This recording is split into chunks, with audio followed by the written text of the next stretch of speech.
"You're not welcome here." That's all Henry heard before a fist shattered his jaw. A black Navy veteran, dragged, beaten, and left for dead outside a bar he helped protect with his service.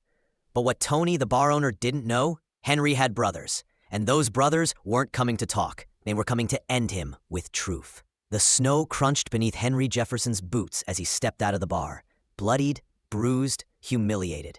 He had only wanted a quiet drink, maybe a few minutes to feel normal again. But instead, he was dragged, punched, and kicked by a man who saw his skin before his service. Tony, the owner, stood above him like a king in his twisted domain. "Stay in the dirt where you belong," he spat. But Henry wasn't just any man. He was a Navy SEAL, 3 tours, Bronze Star, still carried shrapnel near his spine. As he bled by the lamppost, Henry pulled out his phone with trembling fingers.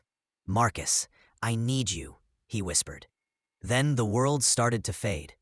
Minutes later, engines, headlights sliced the dark. The roar of modified trucks stopped the night. Doors flew open.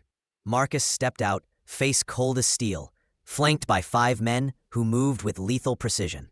Every one of them former SEALs. Every one of them family. Tony froze. "What the hell is this?" he barked, trying to puff up again. Marcus walked past him like he didn't exist, straight to Henry, kneeling beside his fallen brother. "What did you do to him?" he asked, voice shaking with fury. Tony stuttered excuses, but another SEAL stepped forward, phone raised. On screen, the footage, the slurs, the punches, the brutal laughter. "You just made the biggest mistake of your life," Marcus said. Sirens wailed. The cops were coming. But Marcus hadn't called them. He called the press. And by dawn, the world would know the name Tony Barrett, not as a business owner, but as a racist who beat a veteran on American soil. When Henry was loaded into the ambulance, he locked eyes with Tony one last time. His lip was split, his ribs cracked, but his dignity untouched. "I serve to protect men like you," Henry croaked, "even the ones who hate me. But tonight, I was protected by something stronger. Brotherhood." Tony backed into the shadows, the light finally too bright for a man who'd built his power on hate. And the storm?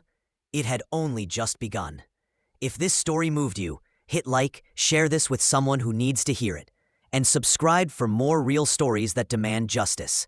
Comment, never silent, if you believe dignity should never be denied.